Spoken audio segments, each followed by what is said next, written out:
Um, during its during the hearing that was televised on Monday, even though they've done 3 hearings already for the Klan riots that happened last year, um, the House January 6th committee continued to pummel Donald Trump, his coup cabal, and the big lie with facts. Now, if these hearings were a boxing match, the referee would have stopped the fight already to prevent a permanent, if not lethal, injury. In its first hearing last Thursday, the committee clearly established that Trump and his cabal attempted a coup aimed at nullifying the 2020 presidential election and, in effect, ending American democracy. The conspiracy was complex and nationwide in scale, and it involved legal and quasi-legal maneuvers as well as a violent Klan insurrection, and it came close to succeeding. In total, Trump and his cabal committed unprecedented crimes against the United States, which have imperiled the future of our country.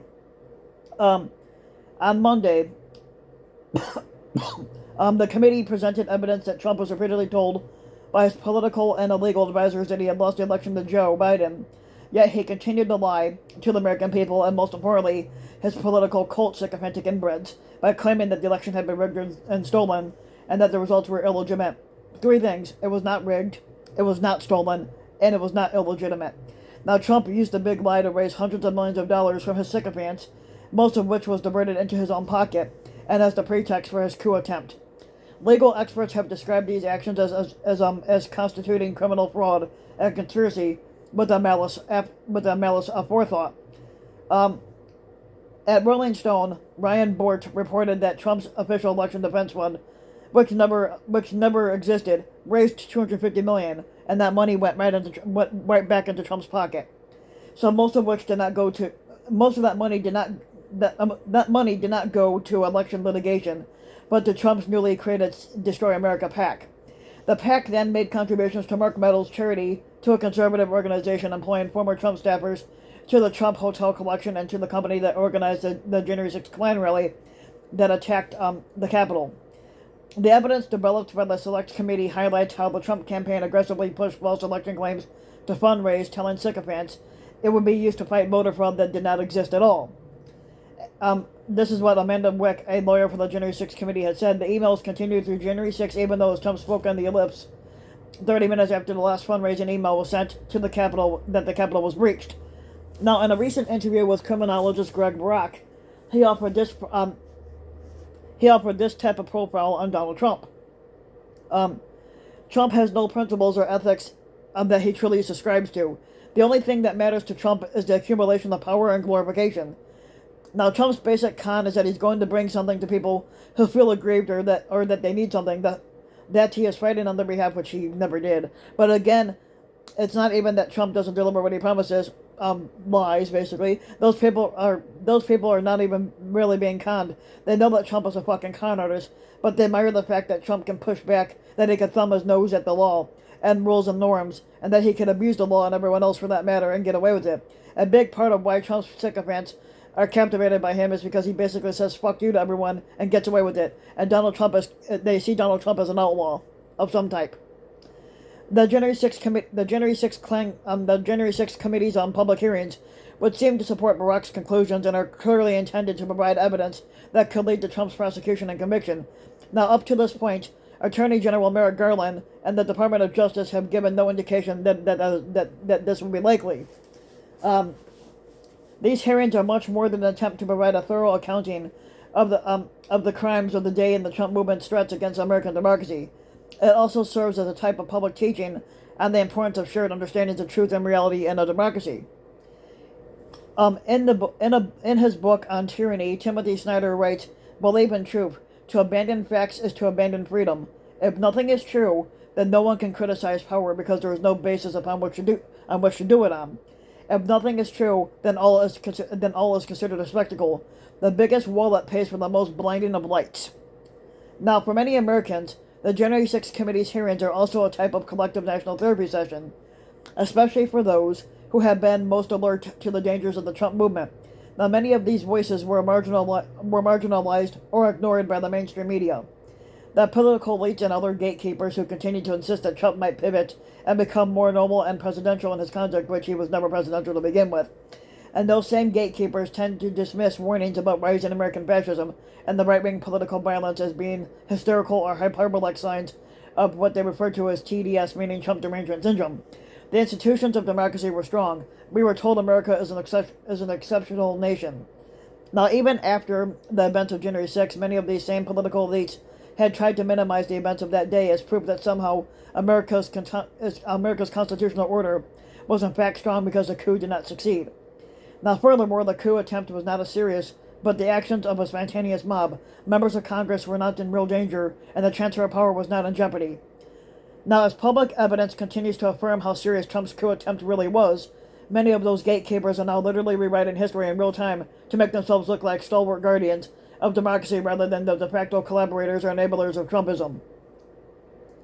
Now, in a short working order, the January 6th committee hearings stand as confirmation that those of us who sounded the alarm early and often about America's democracy crisis and the dangers of the age of Trump were not delusional. We chose to see reality for what it was, rather than continue to believe in a fantasy colored by privilege and emotional or material investments in a dying political order. But we must approach this collective national therapy session with great caution and measured expectations.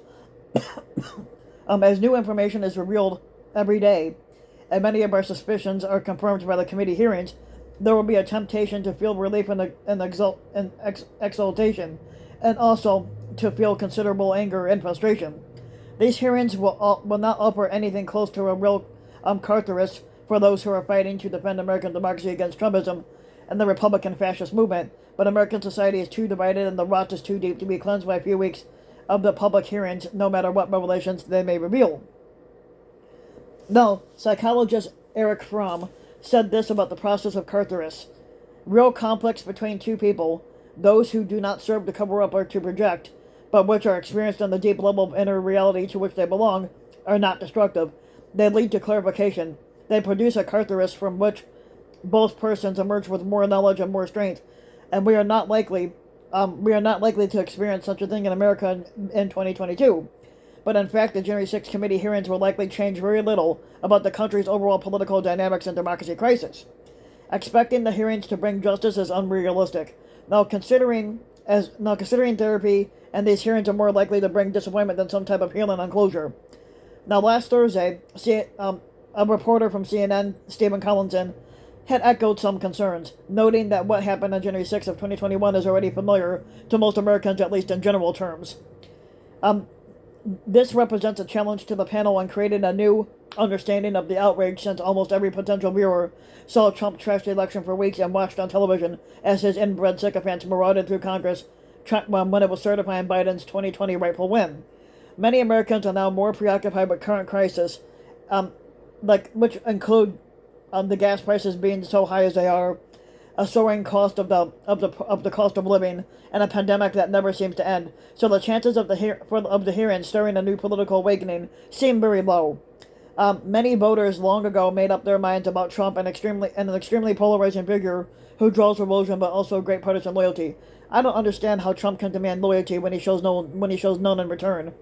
Now, furthermore, Collison notes that the powerful conservative news machine that's embodied by Foe will largely ignore the hearings in the country's deeply politicized mood, means that the committee's findings will inevitably be viewed through a partisan lens. A poll back in April from the Washington Post and ABC News found that 40% of Americans believed the committee was conducting a fair and impartial investigation, while the other 40 disagreed. In a CBS YouGov poll in May, 89% of the Democrats said it was at least somewhat important to find out what happened on that day, while only 48% of Republicans believe so. That's because with these Republicans being inbred, they don't care. That national fracturing, Collison concludes, makes it virtually impossible for these hearings to have the same effect that the Watergate television blockbuster had back in 1973, which was ultimately to bring down Richard Nixon's presidency. Ultimately, American society is divided between those who live in empirical reality and those who have chosen by the millions to live in the upside-down universe of Trump world. There are very few, if any, facts that can persuade those people to return to normal society. If anything, learning the truth about Donald Trump's criminal regime will, in all likelihood, only intensify the loyalty of his sycophants. The American people are still at the beginning of what may be a decades-long battle against Trumpism and the Republican fascist movement. This series of public hearings on the crimes of January 6, 2021 will be over before the end of June, and there may be further hearings in August. But the fascist movements tend to break time and reality. Whatever revelations emerge from these hearings will likely disappear down the memory hole, especially in a traumatized nation of whose people seem to have difficulty remembering last Tuesday. And what then? And what are we going to fucking do? And what the fuck are they going to do with us? And who see the fascist nightmare clearly in the doom that is already here and getting worse. We must fight like our lives and democracy depend on it because they really do. Even if too many of our fellow Americans are already exhausted and in a state of learned helplessness before the battle has ever been fully joined, there is no other option in this struggle to save American democracy and ourselves from this fascist fucking tide.